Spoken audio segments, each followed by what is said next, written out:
we're gonna have a conversation and we'll have a Q&A. Feel free to take some notes and, think about what you're gonna ask after. I think what I would like to start off with is because when I think about education, not everyone starts off saying, I want to be a teacher, right? So I think the question I have for you all is, how did you get into the profession of teaching? So we'll go down the line. Sure. Okay. Quite on the contrary, I actually knew I wanted to become a teacher. At the age of 12, I always, I had it in the back of my mind that that's what I wanted to do. I would often help out the kindergartners when I was in grade 6. So I think it stemmed from there. And then since I teach a second language, I'd say I had really great second language teachers in school, which were French teachers. So I think it stemmed from them, my inspiration from them. So you knew from the get that you wanted to be teaching. Yes. And you're still teaching. I love that for you. So my story is a little bit different. I always wanted to go into medicine. I wanted to be a doctor when I was young. And I wrote my MCATs, I did all that, and I didn't get in. And I was devastated. And one day I was reading the newspaper back when we used to still have newspapers. And I read an article about a student from Montreal who was a law school student who went to teach English in Japan. So I read that article, I said, that's what I want to do. I want to go to Japan. I was 23. I'm like, I want to go to Japan. I want to go teach English. And that was during SARS time. So SARS, those of you that don't know, it was like a virus that was going around in Asia at that time. So people were like, you're going to Asia during SARS. Are you okay? And I said, listen, worst comes to worst, I come home. So I did the application. I went through the JET program. I don't know if anyone's familiar with that. It's Japan Exchange and Teaching Program.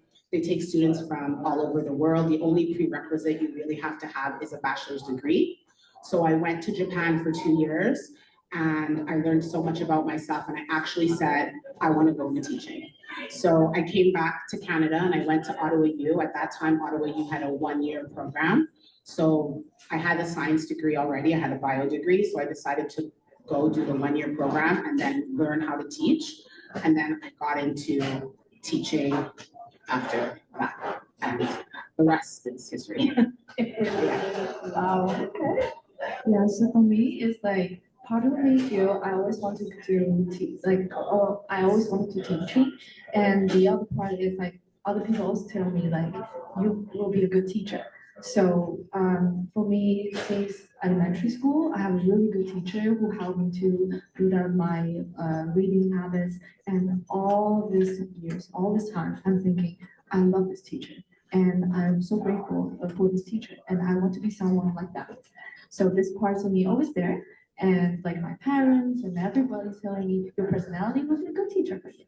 So when I get into university, there's some choices for me. And I think maybe just get into education first to taste out what it's like. And then maybe I can change after. And right now I'm in arts education, I love it. So you're teaching, you were inspired by having good teachers, and that's why you're like, I want to do that too. That's amazing. Sometimes it's not like that. Sometimes it's, I had very bad teachers and I want to make sure that I'm a better teacher than the teachers I had. Okay. All right, Gary, take it away. It's not a bad segue. I didn't love school as a kid. No, I worked with nice teachers as a kid, but yeah, education I never thought would be something that I would end up doing, especially for this long. I had a few jobs growing up, like summer camps, worked in daycares, things like that, just to kind of put me through other things as I was going, but it was still not, yeah, it wasn't there for me. I was doing my degree at Concordia in creative writing and English literature. One day I got a phone call from a friend who was a teacher at an elementary school in the Southwest, and she said, hey, you want to sub for me today? Okay, I'll come in. And that was 20 years ago. So I just kind of kept going with it. I got a lot of contacts, worked in the youth sector there for about 10 years, mostly in the same school, a lot of contract work, pre-K, music, dance and movement, phys ed, resource, nothing that I was ever formally trained in. Just kept plugging away at it, and then I was offered 8 or 9 years into doing this to help develop a program in the adult sector where I'd be working with the parents of the children going to the elementary school. So this was like a socio-vocational program. semi-skilled trade. So I learned a lot, helped build this program up. Still this whole time not really walked around saying I'm a teacher. That program ran for about 5 years until they had to close it down or move it, I should say. And without even realizing it again, just like I didn't realize I was going to be working in the youth sector for 10 years, I was suddenly in the adult sector. And I was a full-fledged TLA teacher. So I've been there ever since. Yeah. That's interesting because, I was reading articles that, that were shared with us and, they were talking about how the teacher shortage, how bad it was. Like at one point there was 8,000 teachers that they were short of. And so that the government was just kind of saying, anyone who wants to teach, come on, and let's, because we have no teachers. And then someone from the union was saying, this is deprofessionalizing the whole thing, right? Like you can't just, not everybody who is in the classrooms now are teachers, right? Because there's no formal training and stuff like that. But it's like when you have things like Bill 21 is saying you can't teach and stuff like that, and it's contributing towards the shortage. My question for you is, you said you didn't have formal, is there anything that you think that you would have learned quicker or would have benefited from formal education? Or do you feel like being thrown into it and, what's your perspective on not having that formal education?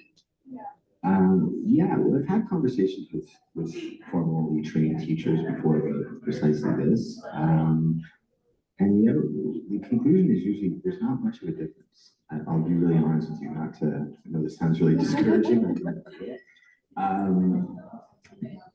It depends on the person, I suppose. And I think I was a little bit older when I got into the profession too. I was in my 20s, and I really had a ton of life experience, I guess, for lack of a better term.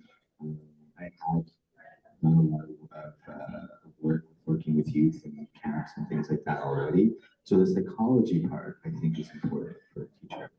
I don't think a lot of the other, I've dabbled too, like taking a couple side courses here and there, and it can be quite often very frustrating to see just how tedious and disconnected it is from the actual environment you get put into. Again, it sounds very happy. We're not telling you not to get an education. Go to school. Okay. No, but it really is. I think ultimately, and I don't think I would get a lot of disagreement. Maybe, no, I'm pretty certain.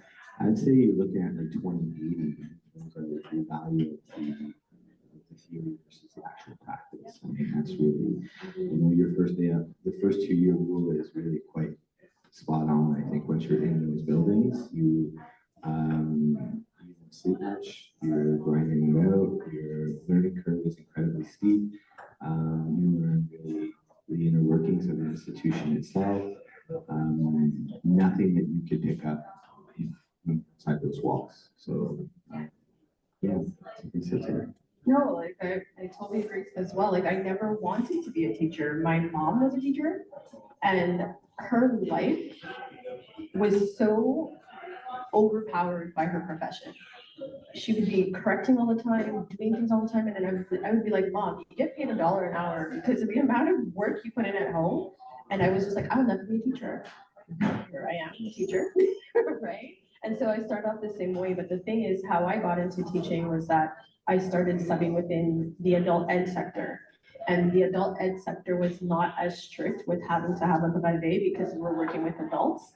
And then when I got into subbing, trying to sub into the youth sector, I was met with, red light because they're like, to work with youth, you really need to have a brevet, you really need to have a teaching degree. So it was a lot harder to get into the youth sector without a teaching degree by the time I decided that maybe I want to do this, right? Like back in the days you could, but like by the time I had made that decision, they were like, you really need to get your brevet, and that's how I got into here. But okay, so Nina, I have a question for you. So when we read about like how you started out and what you were interested in, you started off in elementary school. Yes. Okay, you are not in elementary school now. No. What happened? And also how did that happen? And what do you miss about elementary school, or like, what are the pros and cons of those two paths? Okay, I have a lot to say about this. Okay. Okay, so I am an ESL teacher, so I teach English as a second language. I started the pandemic year, actually, so fresh out of university with my bachelor's. I'd say in elementary, it's a lot of classroom management and less time focused on teaching because they are young, it's more routine, it's a lot of the like, song and dance, they get in line, do this, do that. So I find it took away from like my teaching persona because I wanted to focus on the teaching, less on the management part of it. At the time, I was also doing my first master's, so I took on a 50% contract. So it was a bit tough, and I felt like my place wasn't with the younger ones, even though that was my initial like goal in life, I'd say. Pros and cons. I also had a very toxic work environment.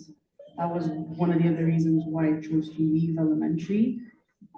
Staff was not really welcoming. I was like always on my own, doing my own thing. Didn't really ask for help because I find it wasn't really given to me. Generally, in the first 2 years of the profession, you're supposed to be paired up with a mentor. I had none of that as well, so I kind of lost that, but I regained it once I switched to high school. So I had a really good mentor with me, and yeah, I'd say generally not. It wasn't my cup of tea, just because I didn't really enjoy it as much, and I wasn't really teaching, which is what I wanted to do.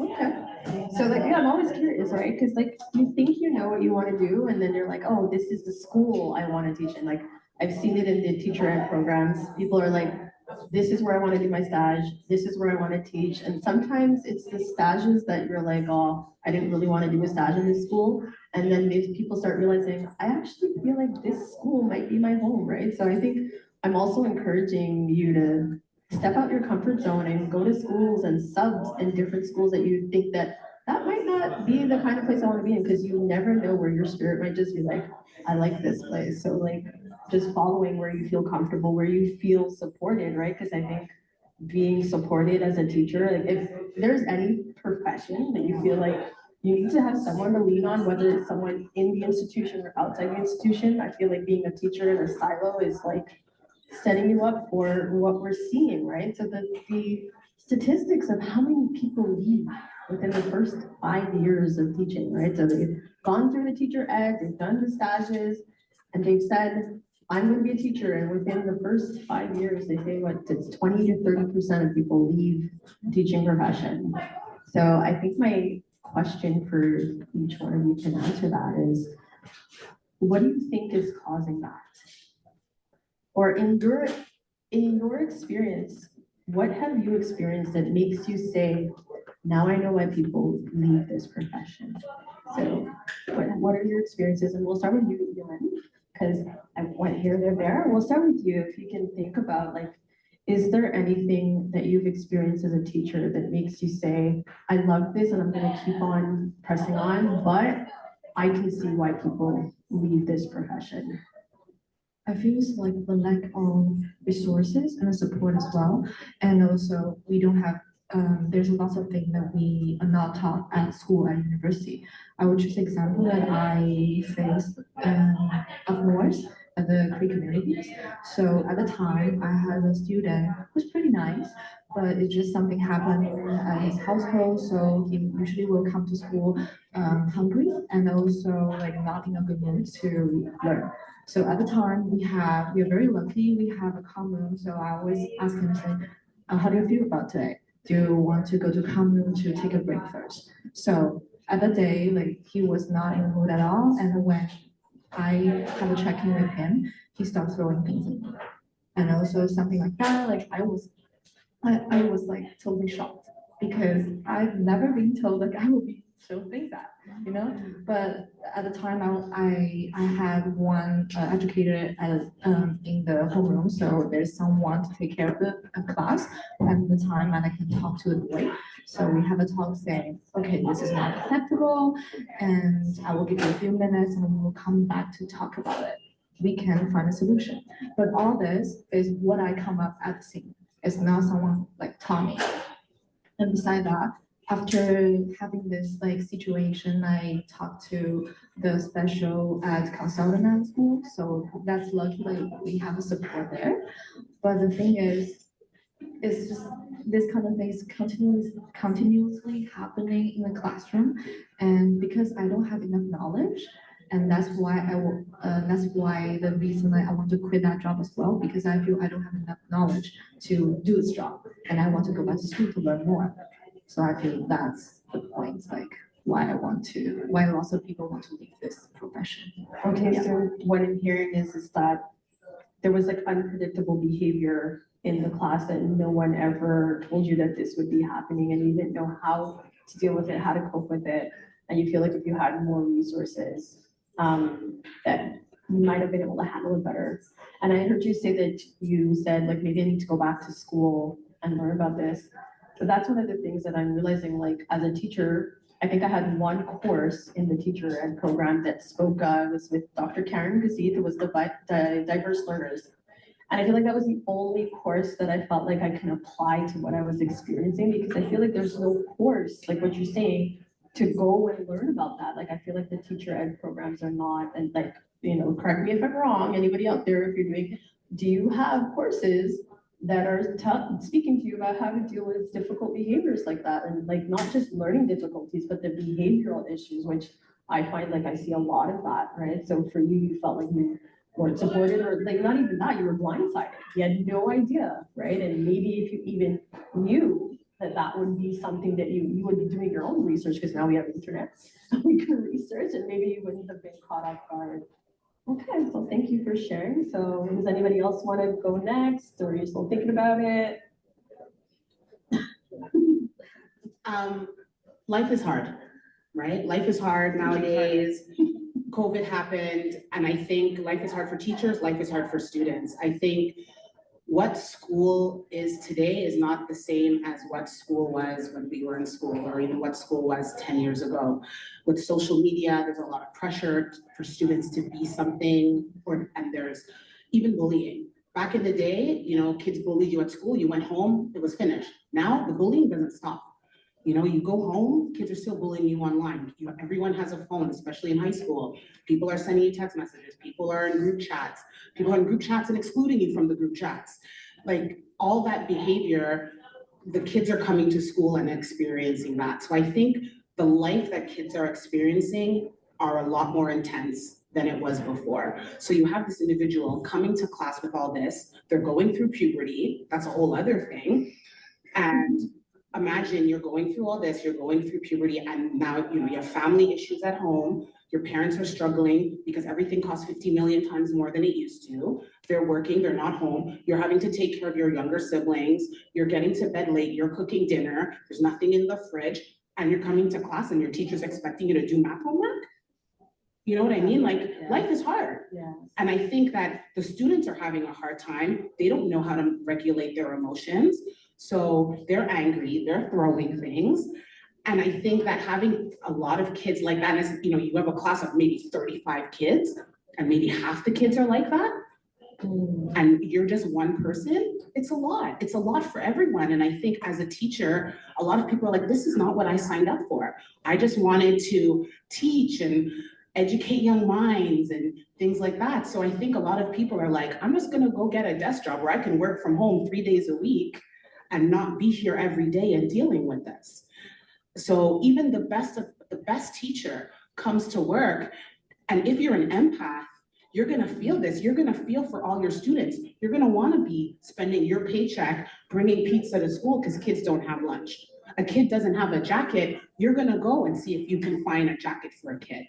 It's the type of job where some people are just like, I can't handle this all the time. So I think that's one of the reasons two people leave. It's a lot. It's a lot. Like, I feel like teaching and nursing, these are professions that your heart is in it. You can't, at the end of the day, when 2:45 hits and you get in the car, you can't go home, or a student has a parent that passes away, that's on you. You have this kid coming to class. How are you gonna have a kid that has a test when so-and-so's going to the hospital because their mom has cancer? Do you know what I mean? It's not just like a regular job. So I really think sometimes it's overwhelming. And some people are just like, I can't deal with this. So they exit the profession. It takes a lot. Like the people who are becoming teachers, I'm gonna tell you, like, I love my job. I love what I do. I've been in it for a long time. Like they said, I've worked in 3 countries. I love my job, but I'm not gonna lie, it's not easy. There are days where I'm like, like maybe this is the last year, for sure. But then when kids come to class, or when someone tells you, when you hear the reason they came to school is because of you, because they know in your class for 1 minute they forget about what's going on in their life, that's why you show up. That's why you stay. You know, there's definitely, when it gets to the point where the reason you stay outweighs the reason to leave, that's why you're still here, you know? I love that. I love that. Yeah, it is overwhelming, right? And like you said, when you're an empathetic person. So my father said to me, because last year, at the end of the year, I said, I can't do this anymore because I have my own children, and I just felt so drained because I felt unsupported by parents. When I first started teaching, maybe about 13, 15 years ago, if I'd say, I'm calling home, kids would, oh my God, don't call home. I find now that is not a thing. When I say I'm calling home, I have kids swearing at me, telling me, here's my phone, I'm gonna call her for you. Like I've had a child tell me that. So I just felt so unsupported. I felt like I didn't have anything left. And I'm like, this is different from what it was when I started. But you know, I'm back into teaching now because I was subbing, and there was a teacher who left the school mid-year, well, not even mid-year, beginning of the year. They had no one to teach the math and science. And so they were like, Miss Abby, can you just teach it for a week, teach it for 2 weeks? And so I'm back into teaching, and you know, the kids say to me, Miss, are you staying? Miss, we've already had a teacher leave, and we like your Google Classroom, or we like the way you teach. And so June, I was like, nope, I'm not going, not going back. I'm running my business and this. And then now I'm in there and I'm like, I like this school. I like the kids.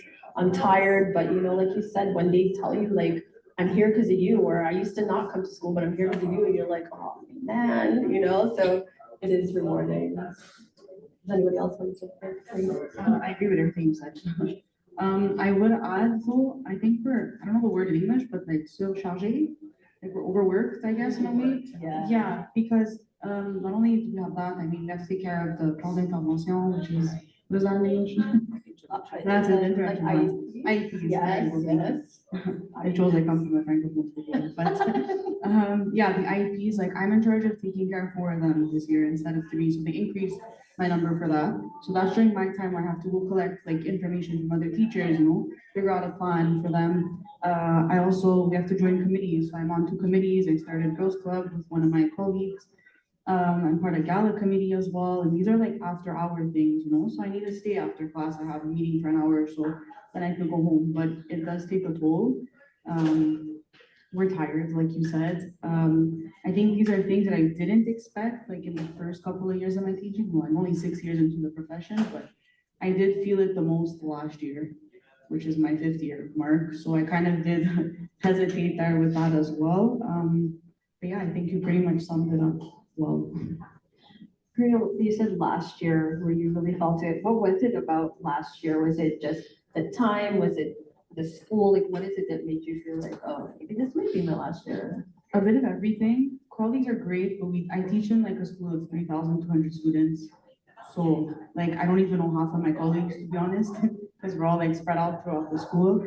But I took on too much. I find I did too much in terms of, like I said, Gala, committee, Girls Club. I also planned a trip for my students to Toronto. So that was my first year doing that. That was a lot. I don't think I'm gonna do it again this year, to be honest. But at the end of the day, I chose to do it because I felt that cohort deserved it. I've been with them since secondary 1, so I got really close to them and we had a really good relationship. But I think it was just the overworking and like being overworked and tired and not having like, it took the fun out of teaching for me. It wasn't even about teaching at that point. It was like, I gotta go in, I gotta take care of this. I have to have this meeting with so-and-so. I need to meet up with so-and-so. So it was less focus on that. And I was also completing my master's last year at night at the same time. So I find I was like overloaded and really overwhelmed at times. Like sometimes I put on a movie and be like, watch the movie, I have to finish my paper, you know, like don't bother me kind of thing. So yeah, it was time management. It was a bit of everything, but yeah, super overwhelming. Yeah. Like, I keep on hearing the same things when you care, right? That's the thing, like you go into this profession because you care, and especially in the youth sector, these youths need teachers that care. When you care, you put so much of yourself into it, and then it's like, what's left for you? So it's like, how do you find that balance of caring and educating and, you know? All right, guys, I hear from you, Tom. Bring us home. Bring it home. No, everything else that was said is super relevant. I also feel the other piece is, in a more generalized way, institutions move and react very slowly. And I mean, I think it doesn't, we can probably spend hours just sitting here laying out all the social issues, whether it be, when it comes to the youth sector as well, social media, mental health, other depleted resources from the homes, cost of living, et cetera. All those things are pretty intense. And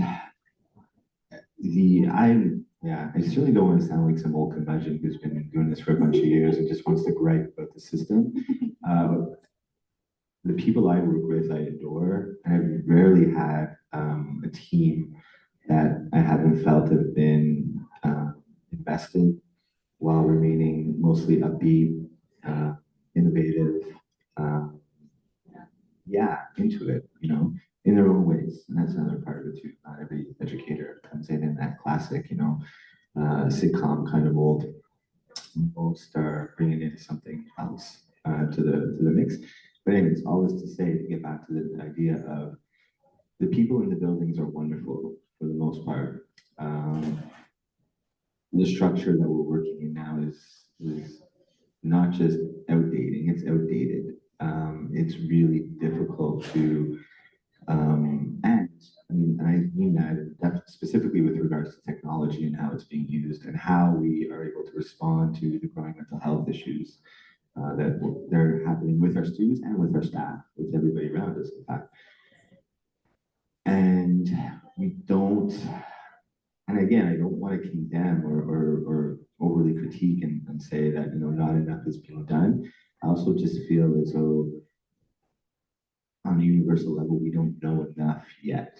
And so, like, I guess one way to illustrate this is to go back to like 2018, 2019. I know for me personally, that was the first year or so that I noticed a huge shift in my classrooms. I no longer needed to really be doing as much class management with regards to, putting out conversations or flyers as like a presentation was happening or whatever it was. The phone started to do it for me. And so, slowly but surely, the volume just went down and down and down. And even if we have bans and nothing was done at that time, again, it's hard. I don't want to just say this is the institution's fault. Every individual has their own responsibility on how to manage, especially a teacher in a classroom. But if you don't feel supported by administration or if there is no policy in place, then you're kind of left, twisting in the wind a bit. And that really, up until this year, we didn't have a cell phone policy ban. Some schools tried it, youth sector, but province-wide, this is the first time we've had this. And we're seeing now the ramifications of waiting so long. So even if there aren't phones in the room, the users of these phones are so accustomed to having them, they're dealing with a lot of insecurities and a lot of, just their mentality is different. They're a little bit more subdued. They're a little bit harder to spark and engage. Their own communication skills with one another are a little bit more challenged. And then again, we tack on all the other, obviously known things that have, impacted all of us over the last 5 or 6 years.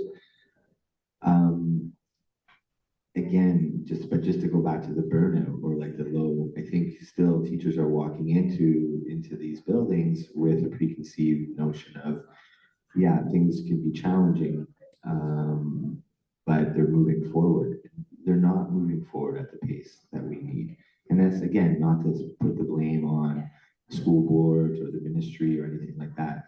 The institution as a concept, as a thing, like healthcare, nurses, I know the same thing. It's really slow in its ability to react to what's going on. Outside of the 6 hours a day that the kids or students are with us, there's 18 hours that they're being exposed to everything else. And that is radically changing, and we're not meeting it as well as we, again, I don't want to say should or could, but that's just the explanation. I don't have answer for it, unfortunately. And it's like I'm speechless with that because you're teaching and there's things that we're teaching that's a part of the curriculum and the students are like, why do I need to know this? And they're always gonna say, why do I need to know this? And usually I have the answer, but sometimes I'm like, I don't know why they need to know this because we don't need to know this anymore because we have tech. Like, you know what I mean? Because like you said, like technology is advancing and the curriculum is still speaking to an industrial age that is not relevant anymore, right? Yeah, I think, I mean, again, I have the answer to everything. Thank you. No, but I do think in terms of integrating technology in a way that's actually going to, yeah, make a dent in all of this is, I mean, educators themselves, all our backgrounds are so diverse and our ages are so different. It's very difficult to just kind of in one fell swoop say, oh, you know what, we're going to do a 3-month training on technology in the classroom. Yeah, it's not going to, you know, unify things even close.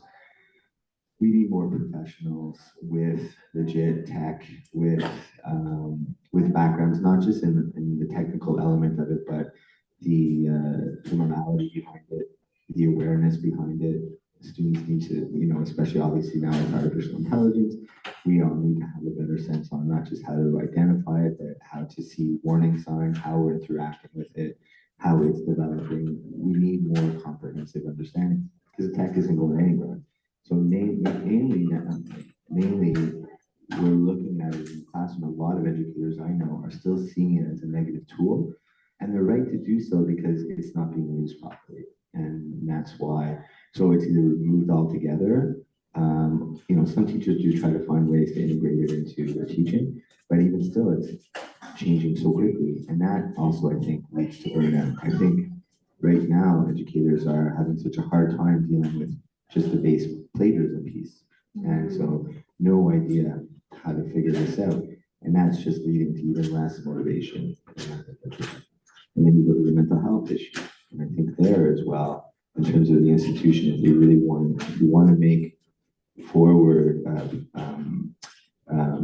progress, then we need to have like on-site people who have a truly thorough background. So a lot of educators I know, a lot of us, myself included, we love to play, you know, amateur psychologist. Oh, I think the student might have this. And again, we're not doing it out of anything other than just trying to find solutions. But we can spend hours daily now if we sit down with our colleagues and talking about certain student issues or challenges that they're undergoing.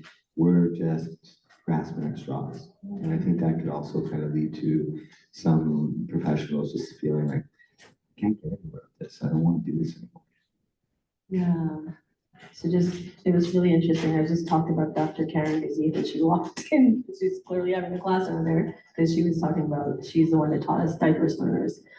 Yeah, so just feeling like you need to have the special ed tech training, right? Like I feel like the special ed techs are trained for certain things, but I was like, I don't have that training.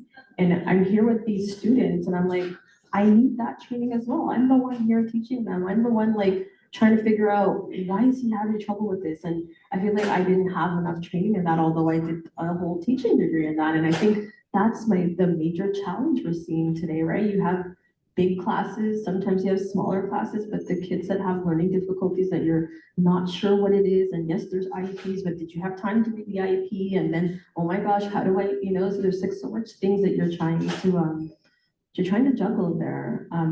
I wanted to actually go back to, for those of you who teach in schools that you have youth who have cell phones. This year with the cell phone ban, what is your perspective on, like, what's it like with the cell phone ban? Like, are you seeing positive? Like, is it a challenge? Like, what's your perspective on the cell phone ban? Is it noticeable? Like, what is that? How is that for you? Anybody wanna touch on that? You're in elementary school, so there's cell phones. So I work in a private school, so we originally, in Sec 1 and 2, there were no cell phones in the classroom anyway. Okay. They were allowed at like Like they could go in their locker and check their phone at lunch or after school, but we didn't have phones in the class unless you were maybe doing a project. Sec 3, 4, 5, they were. So I would say the biggest difference now is that the older students, we'll call them senior school, they're not allowed their phones, they're not allowed their phones at lunch. So even things like the lunchroom, it's a lot louder because kids are talking now. We're seeing the old school kids passing notes in class. You weren't seeing that before, you know? But even little things that they had to get used to, they used to have their schedules on their phone. So now you have kids actually walking around with an agenda, like back in the day, because, you know, they have to have their schedule. So I feel like a lot of students had to revert to skills that they relied on their phone to be, you know, agenda and all these things. And now it's like, oh, I have to, you know, transfer these skills other places because I'm not allowed to walk around with my phone. Definitely, I find at the end of the day, they're like, they pull the phone out and they're like, you know, but I think there's definitely positives. Our school really made it a point to tell the students why we're doing this. Why is Quebec putting this ban in place with all the mental health things? You know, the brain isn't fully developed until 25 years old. We are looking out for you. This is why we're doing this. We're not trying to be mean. We're not trying to like take your phone away. We're trying to improve your mental health, improve, you know, your social skills. So we made a conscious effort at our school to deliver that information to students. And I think that was a good thing because it made the students be like, okay, they're not just doing this because they want to do this. There's a reason, there's science behind this. Cool. So you were at a privileged set. You were at a private school and you took the cell phone away, but it was already in place. I'm gonna let Karina speak and I want to speak to that. Go ahead. Yeah, so I teach in a public school, very different from what you mentioned. There was an email sent out at the beginning of the school year to parents about it. It was well received, but again, kids didn't really see any purpose to it, so they're very frustrated with that. And I can tell because we have journal time in class where they write, they have writing prompts, and one of the questions is like, what's one thing you could change about school and why? And they all like wrote about the whole like phone thing, it's unfair, I don't think it's like, it's a good thing. Like, what about if there's an emergency and I have to call my mom, my dad, or so on and so forth, you know, the whole song and dance. The rule that we have is it's a 3 strike and you're out kind of thing. So first time, if we see it, we confiscate it, brought to the secretary. Second time, brought again to the secretary and they call home. The third time, if it happens again, the parent needs to come and pick it up themselves at school. But the thing with this is that we're a really big school. It's an added task to manage. So I find it not as effective. It's not concrete. There's a lot of consequences that are not really clear. And the third time, if the parent doesn't pick up, well, they have to give it back to the student because they can't keep it. It's not school property. So they have to kind of give it back to the student. So there's mixed feelings about that at school. I find it's not really clear. I find I have a lot of fast finishers in my class, so they just end up staring at the walls because like, what are they supposed to do kind of thing. But more or less, I kind of give them like a good 5-10 minutes at the end of class to like socialize and interact with one another instead of, you know, the usual, okay, I'm gonna go on my phone because I'm finished, you know? So I kind of, that helps to do with the like social interaction aspect, but in terms of rules, I think it did affect our school a little bit, like on the harder side of things. All right, so yeah, you just said that piece, there's this added piece of now you have to police cell phones. And last year when they started bringing that in the school that I was in, I had students get violent with me, like when I take the phone away, like one kid shot his phone at me, and I was like, you know, it's either you put the phone away or it's gonna go to the office, and he shot his phone at my desk and knocked over everything on my, because he was angry. Because it's like, this is mine, why are you taking this from me? And they're not understanding, although you say it's for your own good and this is a learning space and whatever, they just look at it as you're infringing on my space or you're taking something from me. And it got so tiring, you know, you have to deal with so many different things, but then now the policing of the phone, I'm like, okay, put the phone away, then there's this back and forth, and then now that's 5-10 minutes of my lesson time, I'm arguing with kids with their phones. And then I'm like, okay, so who's gonna support this? I'm like, can you bring in cell phone police so that I can teach and then you guys can deal with this, because it's a lot, right? Gary, you're in adult ed sector. What is it like over there? Do you guys have the same rules? What is it like? Yeah, we're not mandated in the same way. So we have, yeah, we weren't beholden to that. law or that rule that was passed by the ministry. But we did take on a school policy, so we're implementing it now. I mean, it's a whole different animal, of course, with an adult as opposed to just being able to feel a sense of authority when you're working in that dynamic with children. I personally don't, when I'm in my classrooms, I feel like I'm working with people as opposed to teaching them. So it's kind of difficult to suddenly create a hierarchy to say, turn in your role. So I've not been comfortable with it from day one. But I follow the rules, and so I try. Pick your battles. You pick your battles because honestly, we're an adult ed, but our adult ed is rapidly getting younger. Our average age has plummeted. I mean, we're really dealing with a lot of young people who can finish in the sector. So it's like this shift is overwhelming, actually. You know, I see kids again who, their key developmental years were spent in front of screens. Obviously through COVID as well. And, I'm a lover of cell phones or whatever, but I know to a degree also they are a source of self-regulation for these people, whether it be, a 16-year-old or a 27-year-old. It's an awful path we're on with this because again, I go back to, pre, 2020, 2019, we should have seen this in a better way. We should have been more proactive to try to cut this off a little bit earlier. I don't know. I mean, I know in our school, again, teachers kind of manage it in different ways, but to speak to the bigger question here, it's exhausting to add that to your list of classroom duties, your management duties, unless they were forced to turn them in at the door. Even think of yourself. I mean, I don't know if I had my phone with me, I don't even use my phone very often, but just that reaction, So yeah, you're walking around down rows, put it away, put it away, put it away. Come on. There's just, it defeats the whole purpose of trying to create this learning environment. So it's not going well. It's not Short answer going to your question. I just wanted to comment on that as well, in regards to Ms. Corby or Hanifa's working in a private school, because I've worked in 2 private schools, and I was also doing the MATL program over here. And one of your teaching competencies that you're evaluated on is your ability to bring in tech into class, right? And when I was teaching in private school, that was easy to implement tech and make my Google Classroom, my learning management system and whatnot, because in private school, all the kids have a device, right? So one private school I was at, all the kids had iPads, and then this is a part of the tuition, so everybody has an iPad, their own. They bring it home, it's their own to take care of. Another school that I was at, they had Chromebooks. Another school, all the kids had MacBooks. So it was so easy for me to meet this competency and implement tech into my class and into my lessons.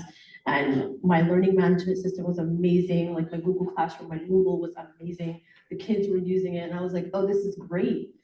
Then I went back into public school and I'm like, okay, we have 1 Chrome cart per floor.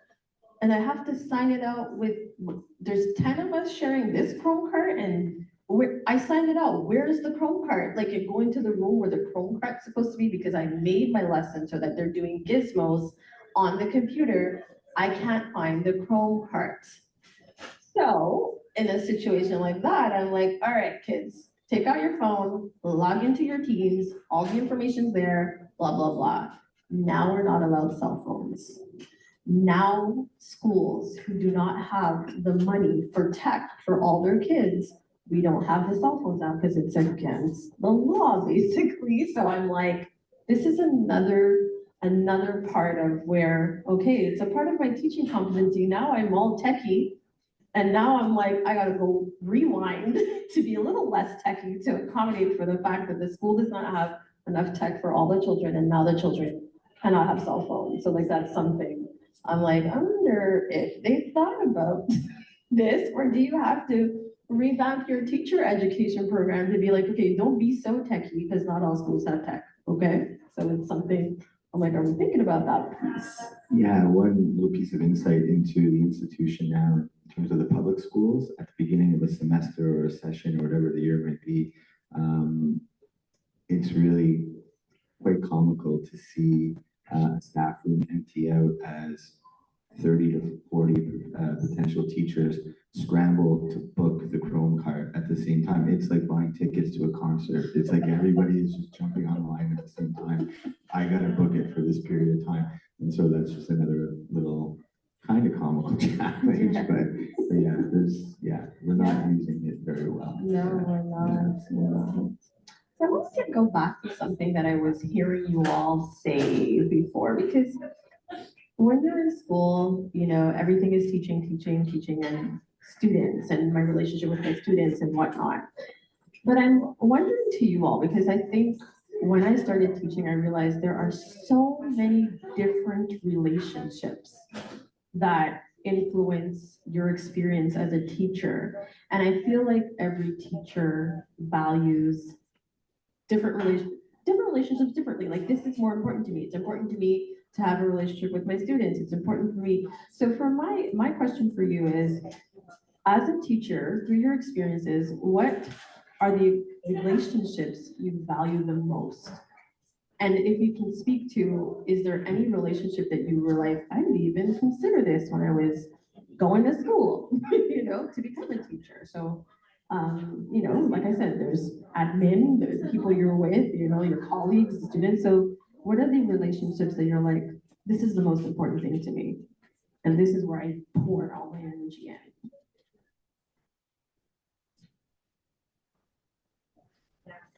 Yeah, so for me, I feel the most important relationship like I have right now is me and my like teacher teacher friend. So we all went to university the same year and we graduated the same year. So we spent lots of time in university together, and we're in different schools, but there's lots of things you cannot talk to your colleagues, and that's something you cannot to discuss with your administrations. But it's a perfect timing to talk to some teacher friends because you probably have the same kind of experiences. You're experiencing the same thing, but they have different perspective. And it's sometimes just hard for me, at least, to see the truth or see what can I improve. But they can just point out things so easily. And sometimes just good to band together to talk about like things you hate, like at school, and things you like at school. I think that's it. Yeah. Okay, so you're talking about your friends who are teachers, but you don't work in the same institution. That's like how Lisa and I grew this bond together where I was confiding in her. We didn't, and never taught in the same school, but I was like, girl, is this normal? Because I had also never been teaching in private school and she was, and I met her through this whole teacher circle thing. And she was my safe space. Like, a lot of the reason why I was able to get through certain institutions where I felt like I can't teach here anymore was confiding in her. And also those moments where I felt like, is something wrong with me? Is this normal? Or is this happening everywhere? And having that conversation with her was like, okay, I'm not crazy. We talk about it, we laugh about it, make jokes about it, send memes about it, and then go back. So your teacher friends, so your friends who are teachers, but not in this, so they're not your colleagues. Okay, got it. Anybody else? I kind of agree with that. Luckily, I teach with my best friend, so we teach across like literally like a class away. So if there's ever anything, I can just march over there and tell her what I need to tell her. I think that's important too. We also teach the same subject, so maybe like colleagues within same subject or discipline kind of thing is important to have. I'd also say the relationship with your principal or vice principal is important. My principal started, I think the senior I started there.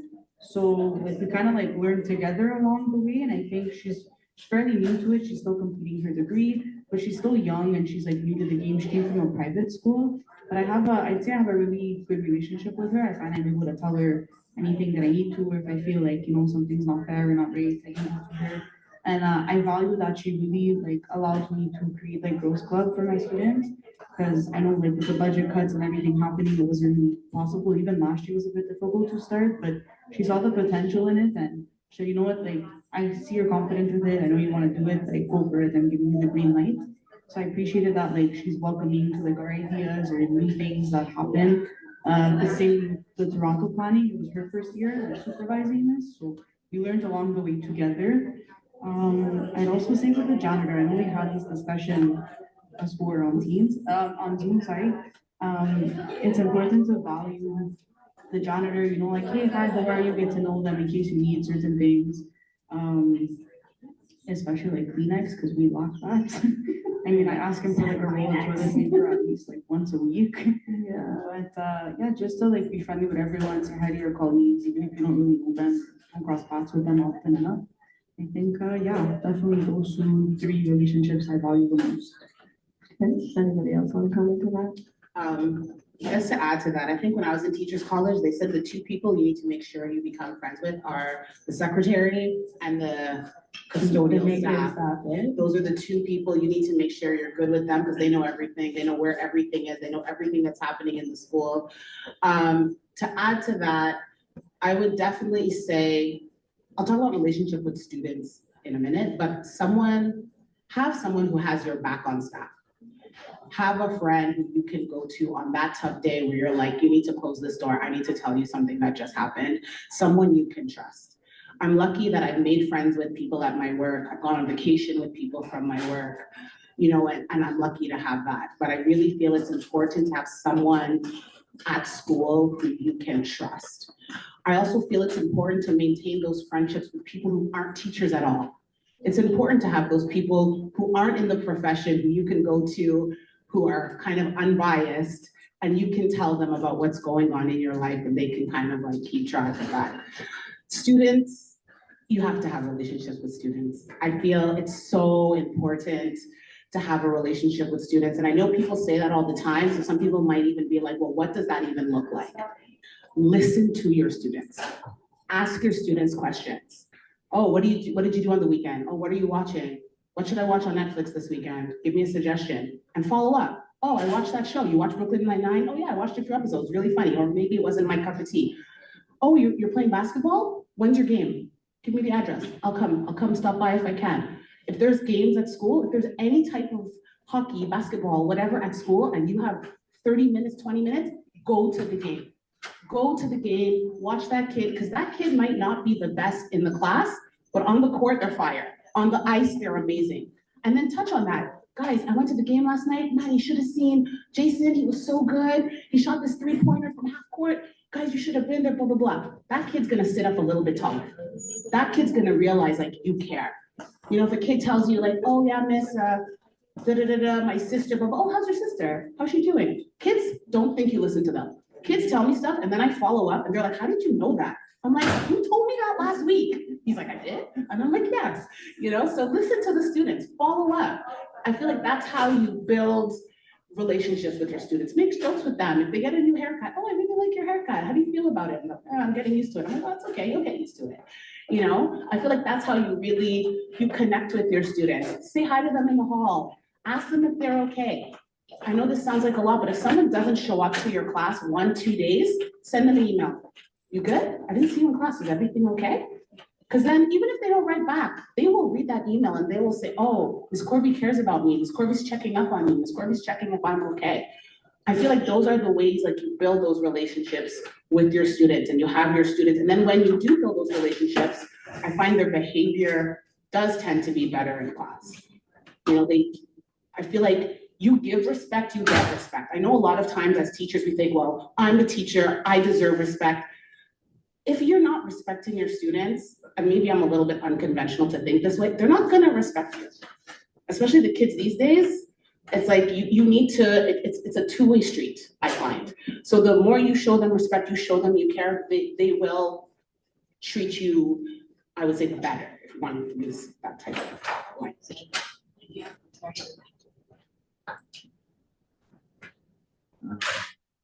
Yeah, I think this actually connects to talking about the attrition rate too, because I think they're like any career, I guess, you know, especially when you're like in your early 20s and you you know, you think this is your path, and you think this is what you want to do. Once you get into it, obviously, you kind of get blindsided by a lot of the other details. And I think with education, the bottom line is if despite everything else, all the other challenges that come your way, you either are a good educator or not because you're a people person. Like you like people. That's really, and I know it sounds really stupid to say or really overly simplistic, but there are people who go into the profession in terms of, you know, their motivation to manage a group of people, potentially, you know, be very task oriented, whatever elements of education, you know, anything else I can think of at the moment, but it really does boil down to just having empathy and patience and seeking rapport with others, whether it be in a classroom setting or outside the school, you know, just in your personal life as well.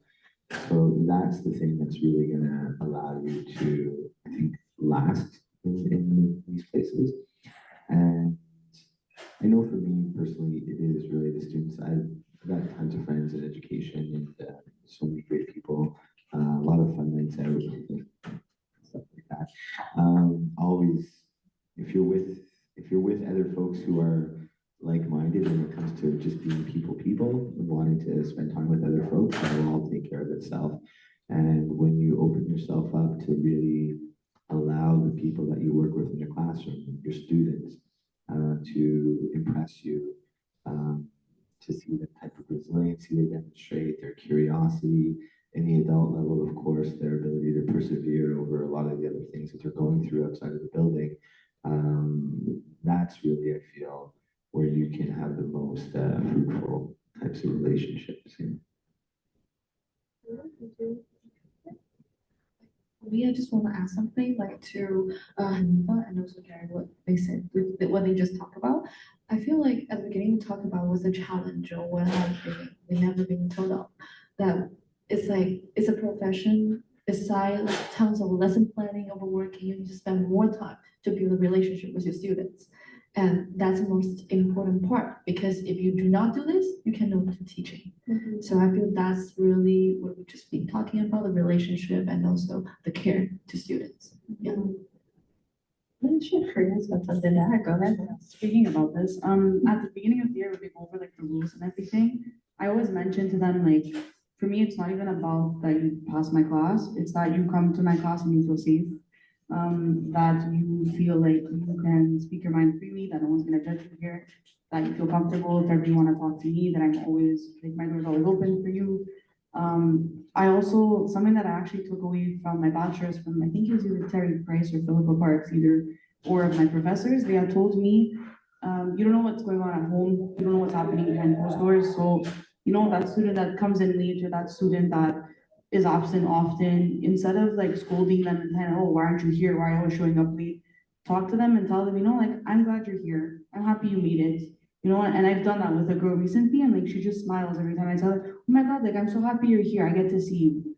And like I find that makes such a difference because now she shows up a lot more often in my class because of it. So like just speak to them with kindness and like get to know them.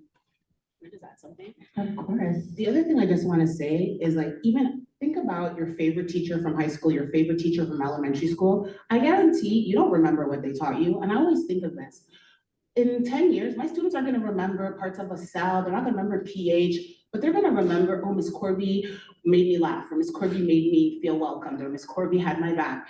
That's what kids remember. They don't, like I said, so I feel like at the end of the day, yes, you have to get through curriculum and you have to get through things, but it's also, like you said, you need to make your class feel like a welcome space, you know, and I do the same thing, like especially in the morning. A lot of kids don't have control over their morning routines. When they come to class, I'll say, hey, I'm happy you made it, like sit down, you know. I try not to get mad because during the day when you come late to class, okay, maybe you have control over that, but in the morning, the bus strike, you don't know, the kids are coming from the South Shore, the bus is late, you're helping get your little sister ready, the alarm didn't go off, the power went out last night. You never know what people are going through. They're already stressed trying to get to class, and then they get there and then someone's getting mad at them. Like, once again, I know some people say that, oh, Hanifa, you're so soft and you're too nice on them. But at the end of the day, I want someone to feel cared for. I want someone to feel like they know coming to class is gonna make them feel welcome, that I'm not gonna be there yelling at them.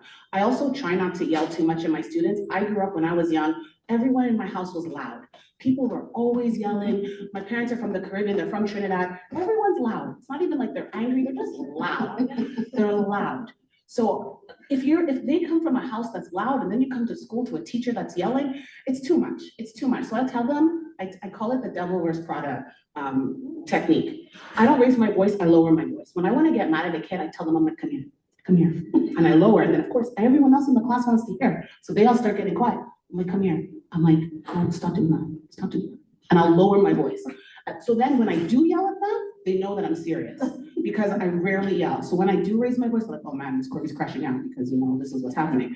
So that's my technique. And I feel like those are kind of the things that took time to learn over the years. You know, I feel like the teacher that I am now is not the teacher that I was 5, 10 years ago. And even the kids you have, the students I have last year are not the students I have this year.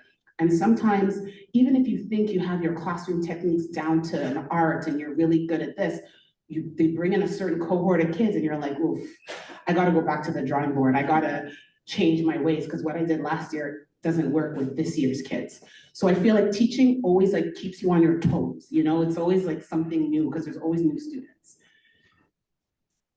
That's interesting. So I have another question because I'm thinking about my early years of doing a teacher ed program. And you know, like one of the first things you're asked is, what is your teacher identity? And you have to write about the teacher that your teaching philosophy and all this stuff.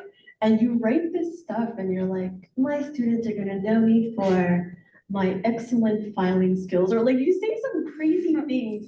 So my question is for you, it's like a twofold question. So when you first started out for teaching, what did you think you would be known for? Like, you know, like, oh, she's good at this. And thinking on your teaching experience now, if you ask kids why they like you, what do you think that they'll say? I'm thinking about, because it's often not the same, right? Like, why do you think you'll stand as a teacher is not why these kids come to your class. So what do you think your students would? I like Miss Corby because. So I think if you were to ask my students what they like about me, I think they would say, Miss Corby tries to make class fun.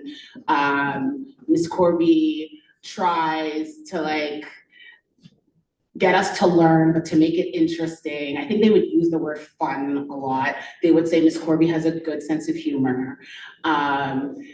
They would also say that don't get Miss Corby mad. They would say like, it's all fun and games until you get me mad. And I tell my students, I'm like, when you are well behaved and when you're doing the things you're supposed to be doing, I will be your best friend. I will give you all the prizes. I will bring in the candy. I will literally do everything for you. But the moment you start not doing the things you're supposed to, if you're being rude to other students, if you're being disrespectful to me, that's when all the privileges start getting taken away. Cahoots every class? Mm-mm. No, absolutely not. You know, last Friday of the month karaoke for the last 15 minutes of class? Mm-mm. No. Halloween, whatever? No. Like, so it's like, I will give you the world until I feel you start, you know, taking advantage kind of thing. So I feel like those are the things the students would say about me. Is this who you thought you would be? Like, is that like when you were like, I want to be a teacher, are you who you thought you would be? I always thought I would be someone who's good with relationships, and I think I am good at that. That's one thing. I think that you can maybe say I'm bad at my content, but one thing I think students cannot say is that Ms. Corby does not care about me. That's one thing I think if you ask my students that, they will tell you, we know that she cares. And the first thing I always say on the first day of school, we are on the same team. You know what I mean? I said, whatever you've experienced with teachers before, or other teachers even in this building, you and I want the same thing. I want what's best for you. And your best might be 90, your best might be 70. But as long as you're coming in here and giving me your best day to day, I see you. And I try to let kids know that. there's kids who try to distance themselves from other kids in the classroom because those kids are bad influence or whatever. I try to notice that. I'll write you an email. Hey, I saw today you sat closer to the front. Good job. Keep it up. How did it feel? And then the kid's like, oh man, she noticed that.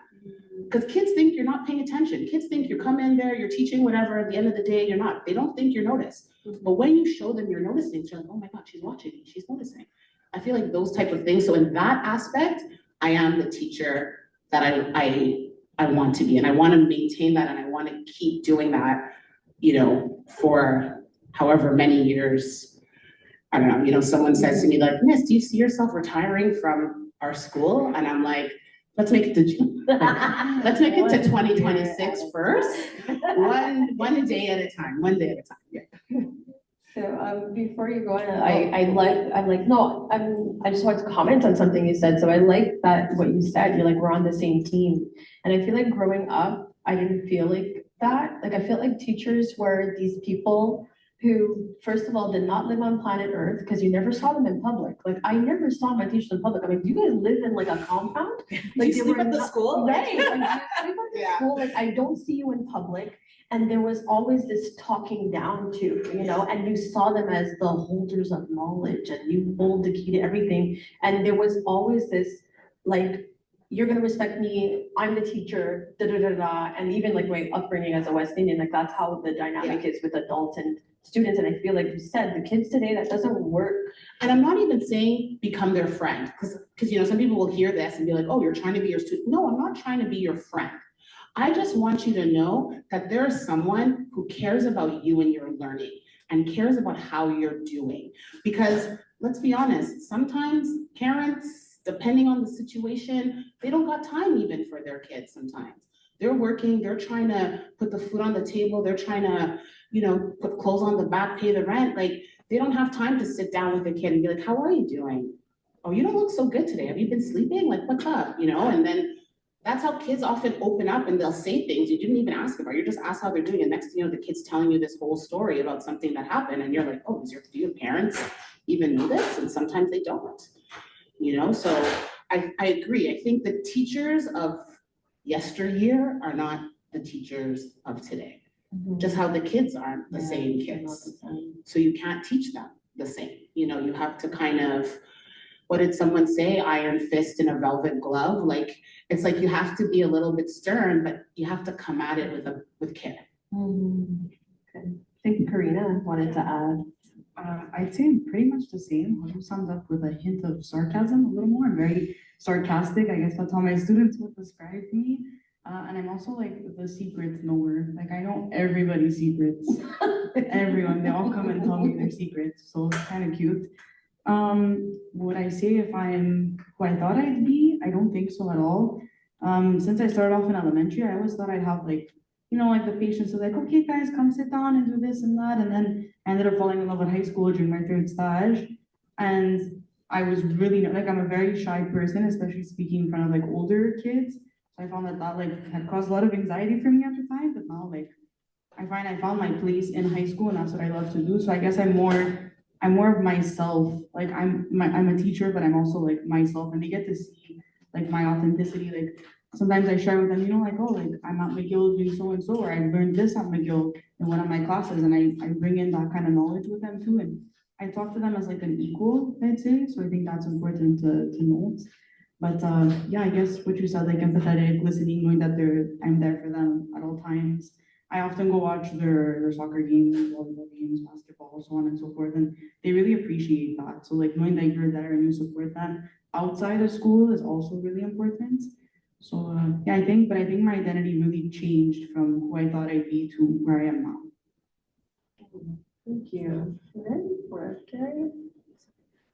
So I think for me, maybe a few years ago, like when I'm writing my teacher statement, I would say like, oh, I'll be a great teacher with great classroom management, with my little signs, with my little rules, like chart, all this. But then I find out it's not possible. There's always so many things to learn, and the classroom to manage is too hard. I'm still struggling with it. Maybe like a few years more. But like right now, I feel my students may describe me as someone like it's just a teacher doing random things. Like because like when I, for example, in the art class, when we're doing some model, like teaching, model, like sketching, I would just like stand on the table, like be the model and like dancing there. And the kids will be like, what are you doing there? You know? And then just like sit everywhere in the class, like maybe on the window, like shelves, like maybe on my table, on the students' table. Like students like, why are you here? You should be standing there. I'm like, no, it's okay. I just be wherever in the corner in my class. That's okay. And beside this, like I will do some hide and seek in the class when we're doing word game. They really like cover their eyes. They're bumping everywhere like that. So like before, they never know they can have in class like that. And as a relationship wise, like I always look out for the basketball match. And like at the beginning of the year, they need to get into a basketball team, and they really get like sad, like excited for that. Like if I see some kids they didn't get in, like I just go to comfort them. If I see kids like they get in, like you got it. You need to be a leader of that. You need to be a captain. All this, and I love it. I like that. So then are you saying that you are your authentic self? Like, do you go to school and who they see is who your friends see? Or do you have like something like, because when you're like, oh, I'm on the table, I'm like, I just feel like you're saying I'm myself. And they're questioning like, what are you doing? But I feel like you're saying I'm my authentic self. And I feel like when you do that, you're giving them the permission to be themselves as well, right? In your space. Yeah, that's it. So when you saying that, I just remember some of my former colleagues because we had a really good cohort up north, and like they always ask me, after like the whole week of teaching, why are you still like this? We're still like playing games like so energetically with us. I'm like, it's okay. I'm just like it's me. Yeah, and I'm loud outside of school, and I'm loud inside of school, and I sometimes get too excited with kids. And I realized, oh my God, the class is overstimulating for me and for other kids as well. So I'm still finding a fine line between there, like that. Yeah, I love it. Gary. Oh, sure. I didn't do one of those statements at the beginning. Okay. which is maybe So grateful for. maybe the evolution, are The you? evolution. Yes. It's a big word. That's a big word.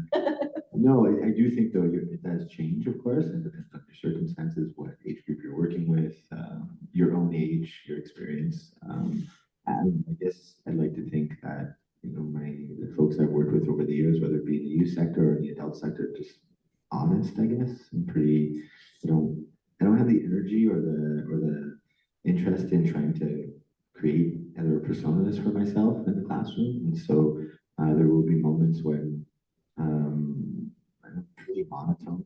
This comes across already the way I speak, but I've had a couple of moments where I do get a little bit passionate, I guess, for lack of a better word, but if I'm really into a topic and I'm really trying to share that with my students. There was one occasion when I was doing that based on a book that means a lot to me. I usually teach ELA, and I had these two students who I didn't know. I got to know them really well, two great young women. And as I was really getting into the content of this book and being very transparent about how I felt about it and what kind of messaging it was sharing with us, one just looked at the other, and I could just read her lips saying, "He's fucking crazy." And yeah, I don't know. I've also, last thing about this, I guess, just again, having been in this racket for almost 20 years now, I've gotten to maintain some relationships with some students who are now in their mid 20s, late 20s, early 30s. And so I guess I like to think that that's just kind of based on, again, just being really transparent, just taking them as they are, hoping they'll do the same thing for me. I love that. So you're saying you don't have the time to like take on all these different identities. You're like, I'm showing up as myself. And I think for mental health, like that's great when you can show up into a space and be yourself. We're almost near the end, but this series is called No One Told Me That.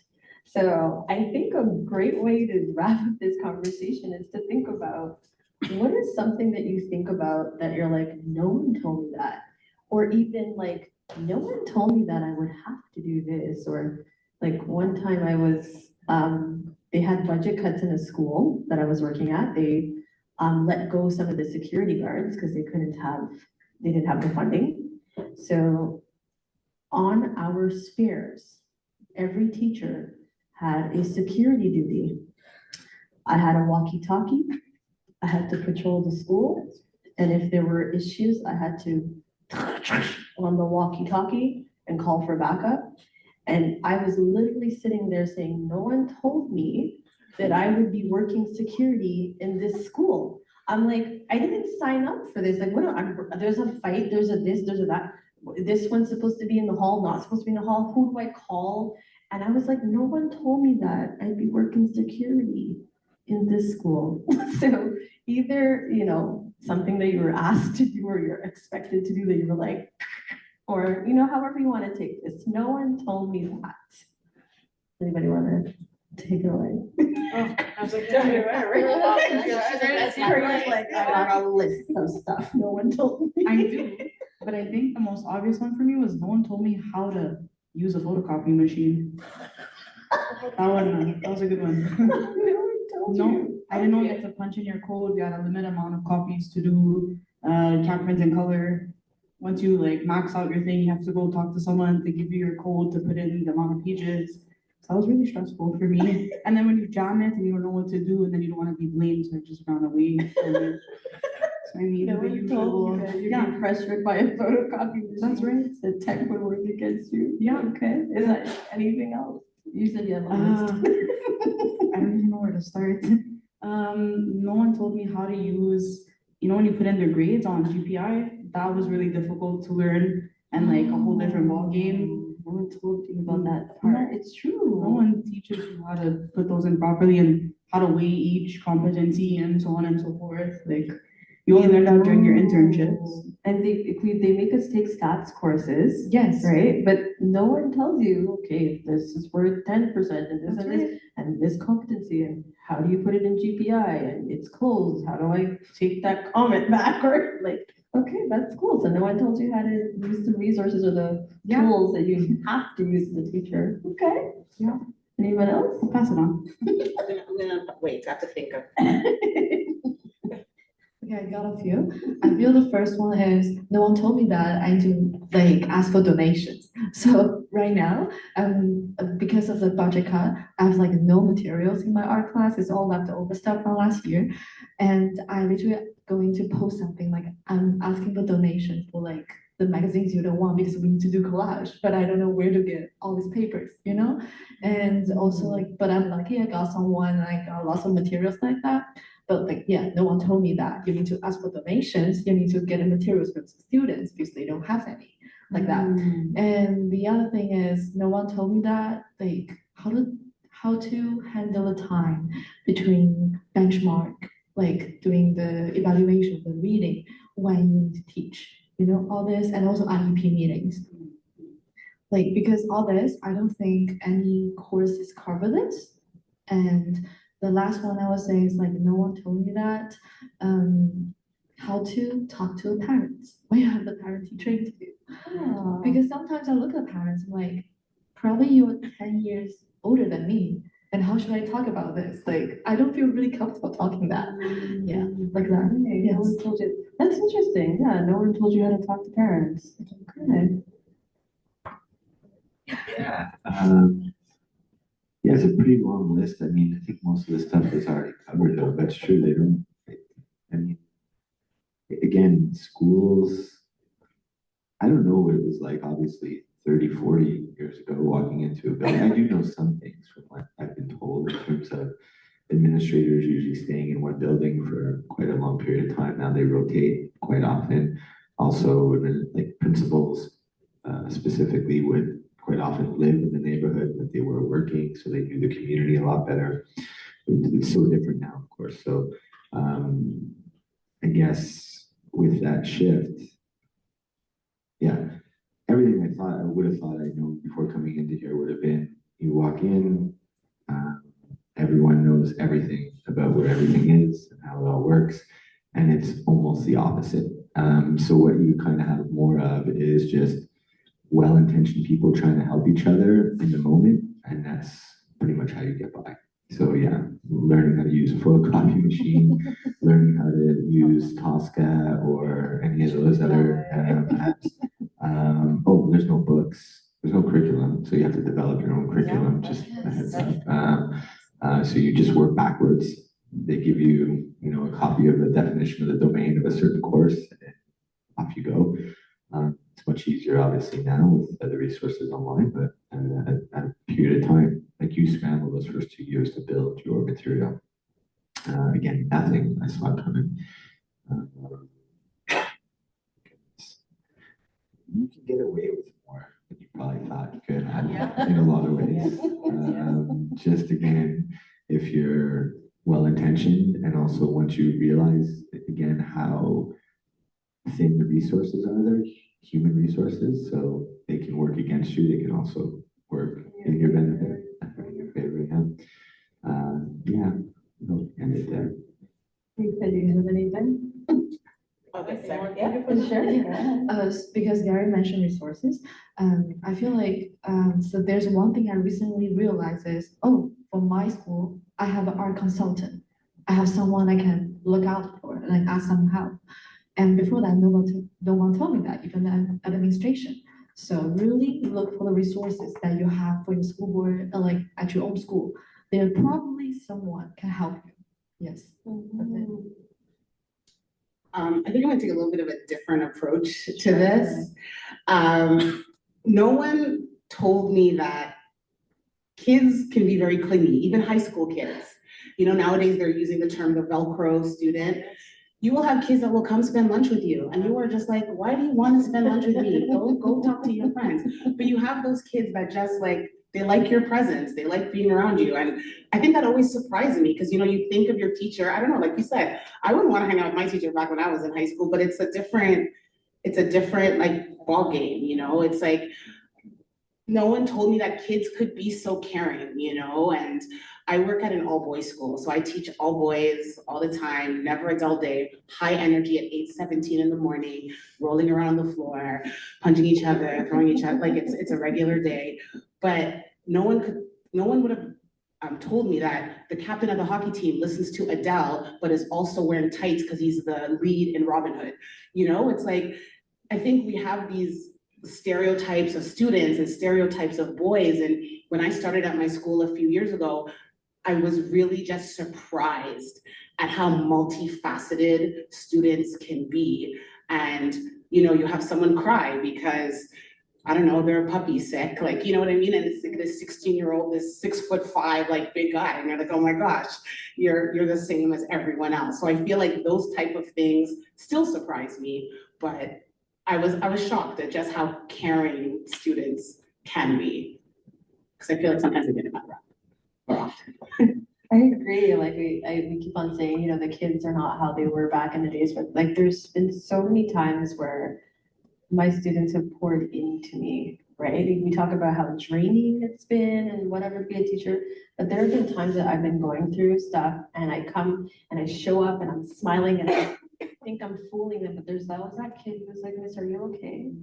And there's still kids that are raised in a way that they're empathetic as well. Right, And they're not, because like there's that other part where we feel like this generation is entitled and they don't have accountability, but there are still those kids that like, I show up because that kid pours into me and like we have fun and I'm like, and that child sees me and I'm like, Right. no one told me that these kids, like I would learn from them and that I would need them, and no one told me that. Yeah.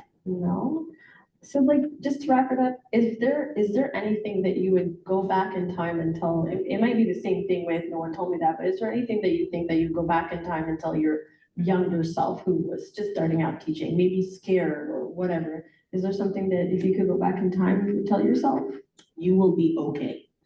I will say that, and I will also say it never ends, as in you have a bad day, tomorrow's a new day. Even if you have a bad school year, that's one of the beauties of teaching, is that you're with the kids for 8 months. If you have a terrible class, things aren't going well, come June 15th, bye, see you next year. And then the other thing about that too is kids change. You could have kids that you didn't get along with, and then you have them again and it's totally different. So I just feel like, give yourself credit, you're better than you think you are. I think as teachers, we're really hard on ourselves. We didn't get through this, we didn't do this, our class management is terrible, but you're doing a better job than you think you're doing. So that's what I would say. Thank you. Yeah, I was kind of just gonna tell myself, like, be more patient with myself. Don't be so hard on myself. At the beginning, I used to take everything like really personally, especially when students acted out. So I think just like telling myself, like, yeah, they need the tough love, but like you also need to love yourself. So think about like ways of taking care of yourself too and not feeling super drained by the end of the day and just taking the time to like being there, showing up and doing the best that you can. I feel also like it will never go how expected, but it will be fine. Yeah. And also like I probably will talk a lot to myself, the younger self, like you don't take it too much, too personally. Because like at the beginning I'm saying there, like I will take everything personally, saying like probably at the end of the day I'm just a bad teacher. And my parents like look at me and saying, you're thinking this way because you care too much, because you care. I feel like that's also changed the way I look at the profession. Yeah. I don't think I've learned that much. I don't know. I guess something akin to, focus a bit more on planning. But then with that having been said, it's, this job, you could spend an entire weekend, which I'm sure most of us have done, putting things together. And the whole thing goes out the window 5 minutes into Monday morning. So I guess that would be it. It didn't throw me too much when I first started. I think when my educational background as a youth was in inner city schools where pretty much was surrounded by chaos from the beginning anyway. So working in inner city schools, there wasn't too much that shocked me. But yeah, and even more so, I guess, be prepared to toss everything aside and start fresh with something in the moment if you need to. Well, I'm gonna be honest, when I said, oh, you gotta talk from 5 to 6:30, I'm like, oh my gosh, like, that's very long, and it's already 6:30. So first, I wanna thank you all for being your authentic self and sharing your truths and sharing your secrets and sharing your hardships and just being you. And I'd like to thank those of you who braved the STM strike, what is this, walls, winters, I don't know what this is because there's still leaves on the tree, which tells me it's still fall, but there's snow out there. It looks very crazy out there. So thank you for coming in person. And also thank you to those of you who are online for logging in. I mean, you could have been doing anything else but listening to us ramble, but you're here. And any one of us, we will, Andrew, I could send our email addresses if you have any questions about anything. Like, I feel like that's another thing, right? Is sharing space, sharing what you know. I feel like when I was starting out, I felt like I had to do everything myself. And I'm not gonna ask anyone for resources and I'm just gonna work. And I mean, it's not sustainable. It really is not sustainable. If you hear how much these teachers pour into their students, someone needs to pour back into you. Someone needs to support you or it's not sustainable. You will leave the profession within the first 5 years.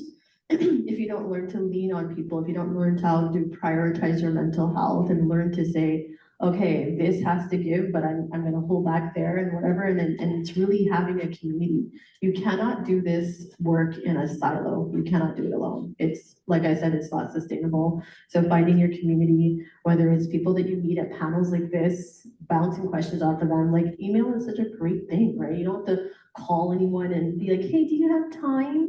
No, you can send me an email and I will respond at 3 in the morning because that's probably when I'm up getting through my emails. But we're going to share our contact information with you, and now we're going to open up the floor. If anyone has any questions, any comments, anything like that, we'd love to hear from you.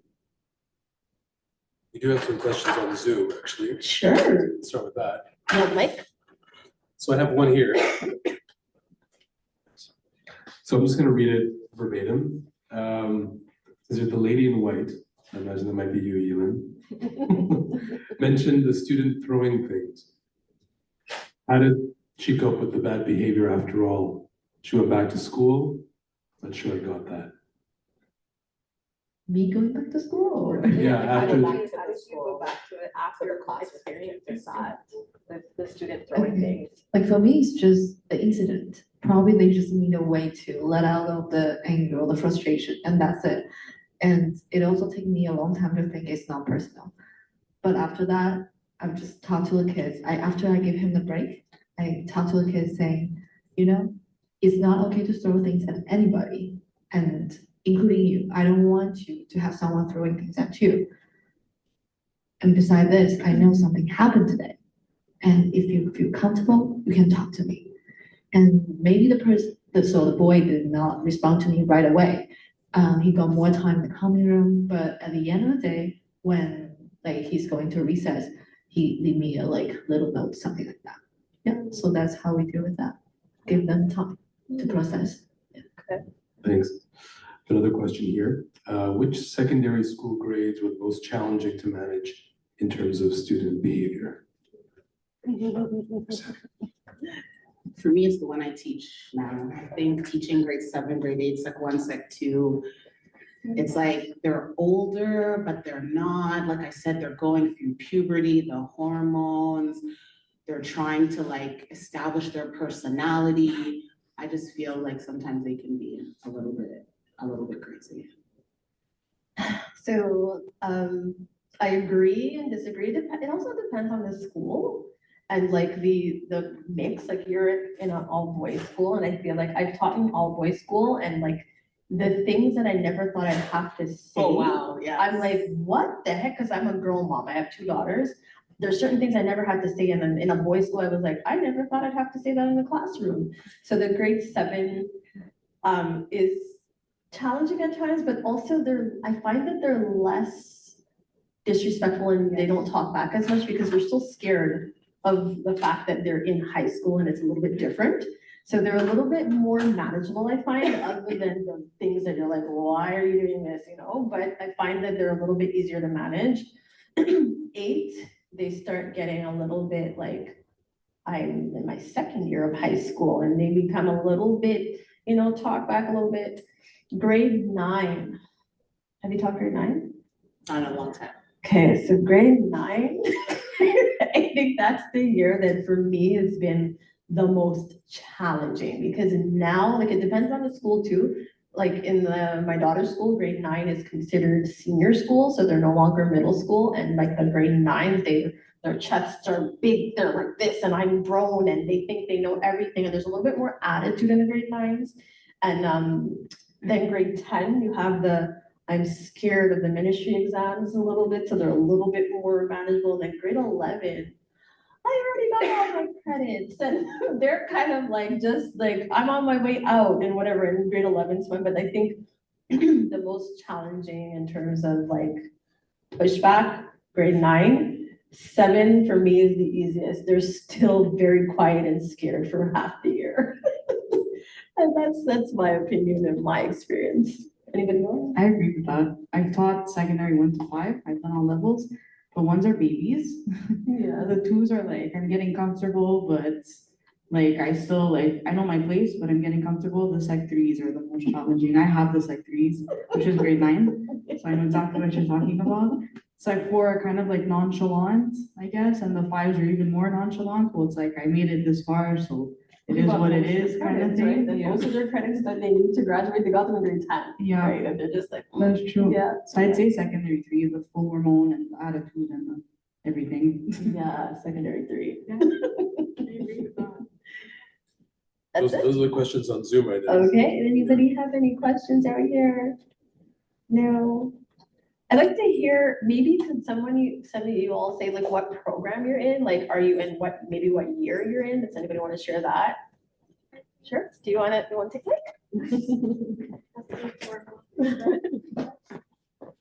Hello everyone, my name is Evangeline. I'm from secondary math and I'm U2 right now. Actually, I do have 1 question. So, cause like I currently work as a tutor in EMSB, and what I realized from talking to other colleagues is actually they're not graduate from secondary math, but they doing math. So like it happens a lot from what I think, like you study something, but actually when you enter this sector, you're doing different things. So like how did you gonna balance or like how you're gonna make sure you are ready for the new type of things where you actually go to teaching? That is such an amazing question in the sense that I feel like so many people end up teaching things that are not their teachables because you need a job, right? And the school says, well, yeah, that's your teachable, but I need a math teacher. And there's so much of that going on where, and I think that also contributes to the attrition rates. When you're pushed into something to teach something that's not your teachable and not your passion, it's so stressful. Like I remember having to teach something and I was like, this is not like I'm a math and science teacher. Like this is not my background. And every day I was like sweating. And I was like, what if I can't answer these questions? And because that weighed so heavy on me, I made it a point to say, I'm not teaching anything that's not my teachable. And and the kids benefit from that as well. The kids can read when you don't know what you're doing. And they'll tell other teachers, oh, yeah, she doesn't know. And she has no idea. And she's a horrible teacher. And I don't want that. So I make sure that I only teach the things that I am comfortable with and that are my teachables. But I know that that's not always the option, right? Like there's a shortage of teachers and stuff like that. But it happens because there's an oversaturation in certain teachables. Like right now, I'm at a school that last year, at the end of the year, I told you all, I said, I'm not teaching, I have a math and science touring business, and I'm going to pour into my business, and I'm just going to sub while I'm doing because I'm in my third year of my PhD. And in the school that I was subbing in, they could not find a math and science teacher, and grade 9 now is very crucial with the déblage, the new thing there, where before you could fail math and whatever, they'll push you into grade 10 and they'll push you along. But the government has put a halt to that, and you will stay in that grade until you pass these courses, right? So now the principal at the school that I'm at, she's like, can you teach it? Because she's like, these kids deserve a shot at passing math and science. And she's like, I just don't want to put someone in there just to say that they have a teacher. She's like, I need someone solid in that position. Can you teach it? Can you stay along? Can you stay on? So that's how I got back into teaching because, like principals are doing their best, but finding teachers to teach certain subjects are really it's really difficult these days, especially with the shortage of teachers. And a lot of people are not going into teaching math and science because also too, I was a biochemist originally. Back then, the introductory salary was 6 figures. And I gave up 6 figures to become a broke teacher. So you have a lot of people who are like, I'm not teaching because what my background's in, I'm making a lot of money, but it wasn't worth it for me to be making all that. And now I'm like, my daughter's there, she knows that we're struggling, but I'm happier, right, than what I was before. So yeah, that happens, right? And when you're finding your footing in a school and to get your foot into the door, you tell yourself, I'll teach anything, but also like weigh that out, right? Like, how are you gonna feel teaching something that you're not passionate about, right? And if your thing is to connect with students, how are you connecting and how are they gonna gain your trust that they can trust you as this person leading them with their education if they feel like you don't know what you're teaching? So, you got to think about those things. That's a great question. Did I answer your question? Does anybody else, did I answer your question?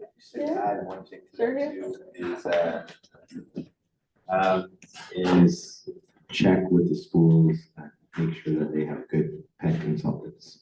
Because that's really going to be, you go in transparent with your students, letting them know to a degree, of course, not that you don't know anything about the subject that you're trying to learn yourself, but that your resource in the school is somebody who's been there long enough, who knows what the key curriculum is, and who can really take you step by step and patiently support you through learning that you're teachable. It's good. Could you speak to that? Like, what's a pet consultant? I feel like I didn't learn that. I feel like I didn't know that. what that was when I was going to school. Yeah, And you're right, Sheila, actually, because I yeah. worked at the school that you're in, that pedagogical consultant is amazing. It's true, and not every school has Not that. every I guess school you, has that. you, would- there's something akin to it in every school, I guess, like a department person, you know, you find that person who is the, I don't know, the gatekeeper of the good curriculum, who has a bit of a background with it all. But yeah, a consultant is, if you're lucky enough to have one in your building, it's that person who really just, if you're going in for math, for English, for French, for science, no matter what it is, that person has been trained in the curriculum. And so they know they can provide you with the right materials, give you the right order of operations with how to approach things.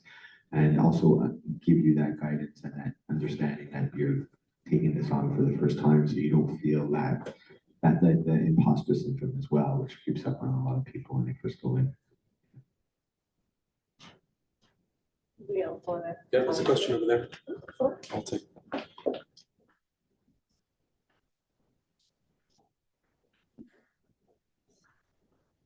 Hi.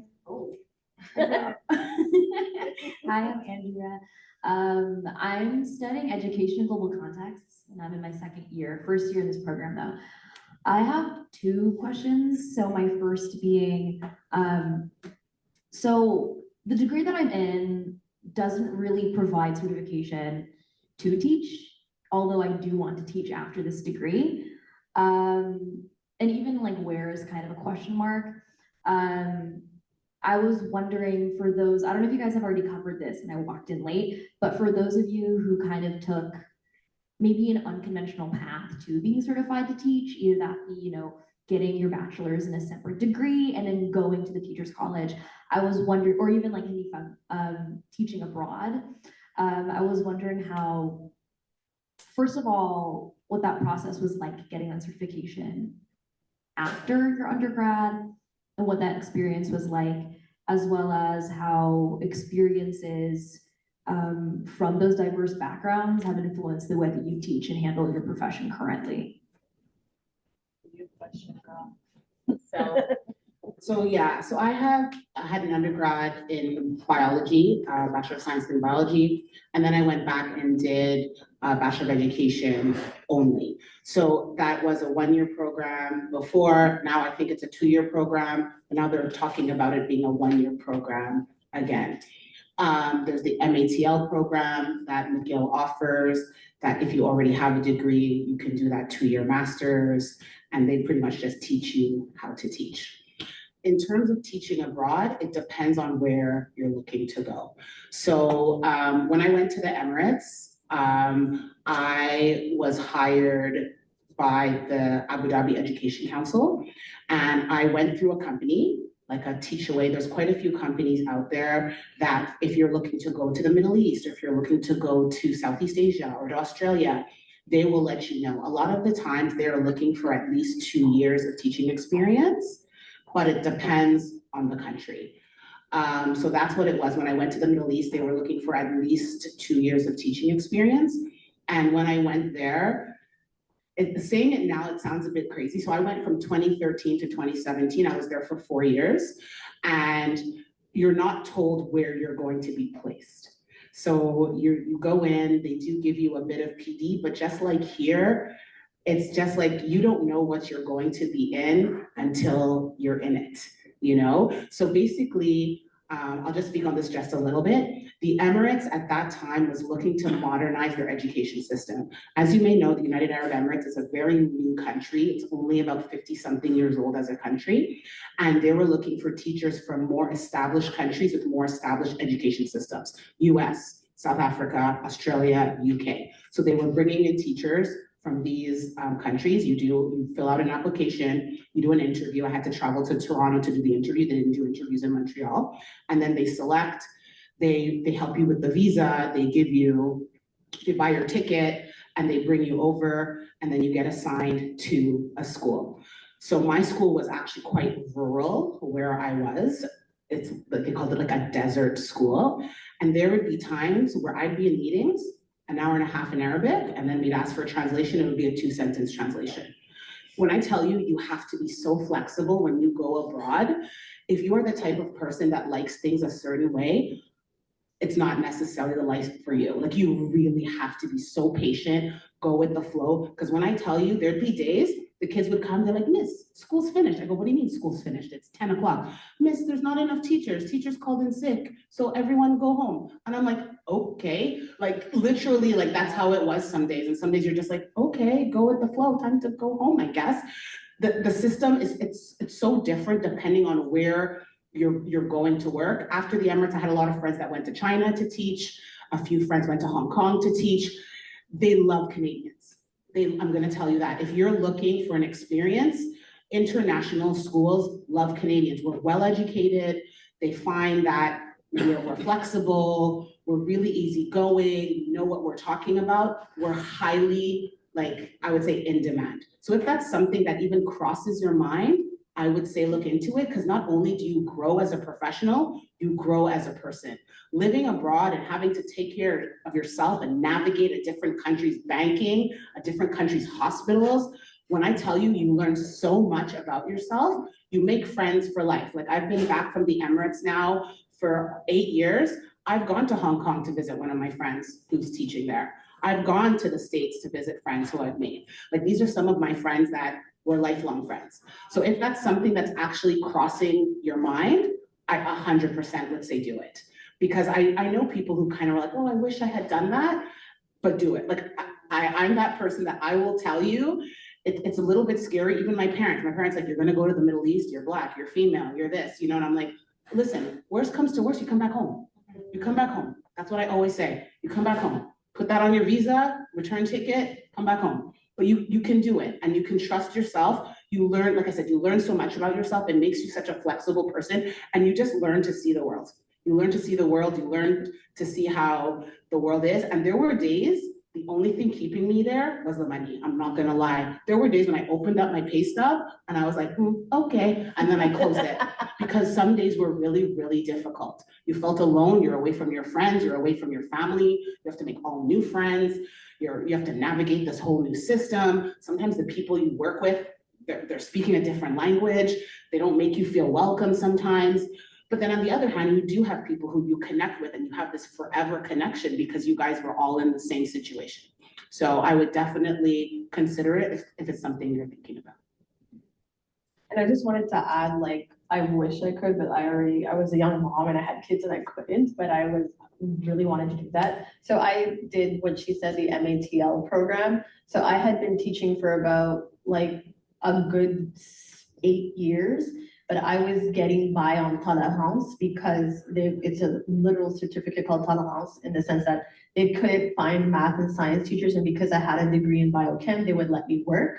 But because I didn't have a teaching degree, none of this worked towards my seniority or anything like that. So I kept on hitting roadblocks where I wouldn't get permanent contracts. And I was teaching in a private school. And I think things that you don't know, the private school is like, if you go back to school, we'll pay for it. And it was not like, oh, we'll pay for a course. Every time I paid my tuition, I gave them my thing, the bill, they gave me back the money. My whole degree, that private school paid for my entire degree. Some public schools, it's like, we'll give you back money for a course, but this private school paid for my entire MATL program degree. Like, you know, I owe it to them, but they paid for it. And these are things that you don't know because they were like, we need teachers. We can't keep you in the school with the youth unless we can make a case that you're working towards getting your degree, and they refunded my whole entire tuition. So I did the MATL in teaching and learning science and technology. It was 2 years and I had my brevet within 5 weeks or a couple of weeks of actually graduating, send it in. And people were like, oh, you don't always get your brevet. And then McGill was like, you'll get it. So it was DICE, you know, the Department of Integrated Studies and Education. And I got my brevet, and then the rest is history. Like now I'm showing off now. I have my brevet, okay? So you can't tell me that, you know, so it's also, you have that little, you know, no one can tell you, you can't have this job or whatever, and you're protected and whatnot. So it was 2 years, and I did it during COVID. So everything was online almost. So it was like, I got away with murder with that piece, but it's really quick, it's accommodating in the sense that I also thought that the MATL program, I was like, but I'm working and I can't go to school, but all the courses were in the evening because the whole idea is that you are already probably in your profession, so all the courses were in the evening, so it's totally doable.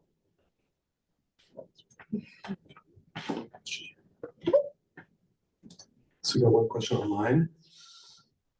If you get angry in the middle of a class because of someone's bad behavior, how do you calm yourself in that point in time in order to continue the lesson? So for me, I'm kind of, in a way, I'm a little bit sarcastic, but in a way, I go to humor. Humor tends to be my like default. So if I get really mad, I literally will draw a sad face on the board and put an arrow, and I said, this is me right now. Miss Corby is not happy. And once again, I teach younger kids. So, I'm like, Miss Corby's not happy right now. Okay. And this is all because of you. Or I remove students. I'll ask a student to step outside. I'm like, I need to be separated from you right now. And I'll make it about me instead of trying to make it about them. I'm like, I need distance from you. I need distance from you because I might say something that might get me fired, and then I'm gonna end up on the street, and then you're gonna walk by and you're gonna feel bad because I'm gonna have a sign, and you're gonna, I like take it like to the extreme. And like I said, a lot of times the kids, they'll apologize, and I try not to take things personally, because when kids get mad, 9 out of 10 times, it's not about you. It's not about you. It's about him and his mom were arguing that morning, or something happened with someone. It's not about you. And they're just, even when they throw things like, I asked a kid to close his computer, he wouldn't. I walked over and he threw his computer, and it wasn't about me. So I think as a teacher, you need to remember that you are still the adult in the room, and that yelling at someone or like losing your temper isn't gonna solve the problem. It might just escalate it. So you need to kind of take, and it's not, once again, it's easier said than done. And not to say that I've never done that. Even if you're like, I need to step outside for 2 minutes. Give me 2 minutes, I'm gonna step outside the room, and then you come back and you're like, okay, let's deal with this. I kind of like to use the silent treatment. Like I'll just sit there and wait. If not, I'll just go on with my lesson and talk a bit louder than they are. Sometimes I'm impatient and I do scream. But sometimes they really like know how to push your buttons. So it's a bit difficult to like kind of like pause and reflect and be like, well, I'm not gonna lash out right now. But yeah, or just, or I tell them, like I'm done teaching. I don't think like you guys are in the mindset for me to be teaching you today.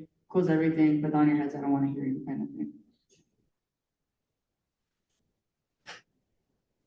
I take lots of deep breaths to make sure I can like go to the teaching condition, not the situation. And also, if you really need help, if you really need someone, if you really need to go out of the classroom, ask a specialist to come in, someone to like take over for 2 minutes, and really think about, okay, you just need to get over this right now, and you will reflect on this after.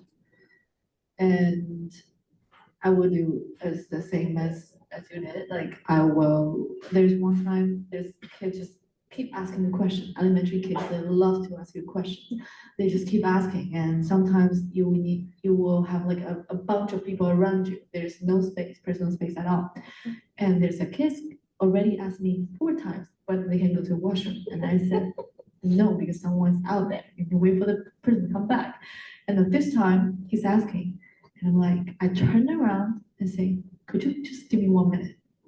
And then he looked at me and he said, it's fair.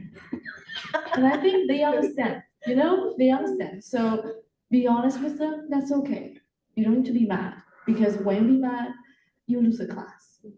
Just be honest, yeah. Yeah, I think I agree with everything here. The other part is, the more you do it, the more you kind of embrace the absurdity of it all. I mean, depending on the circumstances that you're dealing with from one day to the next, it could be, when you think about it, you're one person responsible for potentially 30, 35 plus others. And so, yeah, keeping all those personalities in focus on a specific task is, it's almost impossible. I think when you have those moments, it's good to laugh it off if you can. I think, again, the more you do this, the more you don't. I've just developed a real simple line with humor. It's just, you can't do that. Like, that's really all it is. And I think, again, I've caught students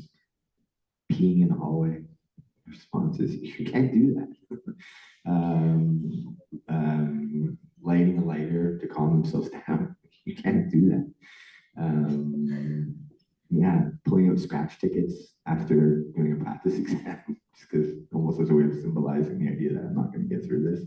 Like, you can't do that. You know, it's pretty like repetitive, and you just kind of keep going with those things. You make it your own mantra, and you move on with the next thing.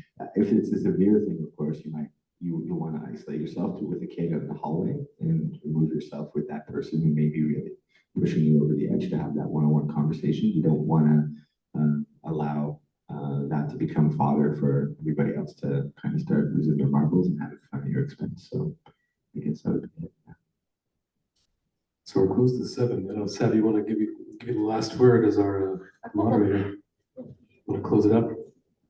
Well, I already said what I wanted to say before, but again, like that was even half an hour of just conversing with you all and the people online and the questions. It also helps us think about like, what do upcoming workshops like this look like? And, you know, we want to hear from you, like, what are the things that you want to know about, right? So we did this based on like what no one told us. But I think the next series, Anurag, is what do you want to know? You know, so like sending us feedback about that. What are the things that questions you have? Because sometimes a lot of information was said here, right? And just like, you know, as a teacher, you can't process everything at once. Then you go home, you're like, shoot, I should have asked this, or I want to know that. So that's how these series become more meaningful and more resourceful and more useful for you all, is if you give feedback and you say like, you know, I would have liked to know more about this, and this worked or this. So we'd really like to hear from you. Again, I'd like to thank you for braving that weird geographical weather meteorological stuff that's outside and coming here. And for those of you, again, who were online, you could have been eating, which is what I usually do around this time. You could have been doing anything else but listening to us, but you were here. And I'd like to thank ISA for putting this on and like, you know, stepping outside of the box of this is what university webinars look like or panels, and for really saying, let's be real and let's be real with people, because that's what's going to keep you in this game, is like when you're not blindsided, when you know what you're really up against. I always tell people, instead of like waiting for your stage to see what education is like, schools need volunteers. Go into a school before you get to your stage level, right? Go in there and see what it is. It's like, what it's like teaching. So don't wait for your stage, right? Because their stage becomes overwhelming. If that's the first time you've been in a classroom with your stage, it's really overwhelming. But if you're around the kids before and you start showing up in schools and say, hey, I'm in my first year, or I'm thinking about being in education, can I help out? Oh my gosh, the school's low on staff. They would love that. And you can really see where your niche is, where you can add pieces of you into it, what it's really like, because nothing in this program, any of the programs, and I don't think it's just Montreal, I don't think it's just McGill, none of these programs prepare you for what it's like to teach today. So the only way you're gonna figure it out is if you actually go into the schools. So again, thank you so much for your patience. Thank you so much for your attention. And thank you all for putting this on.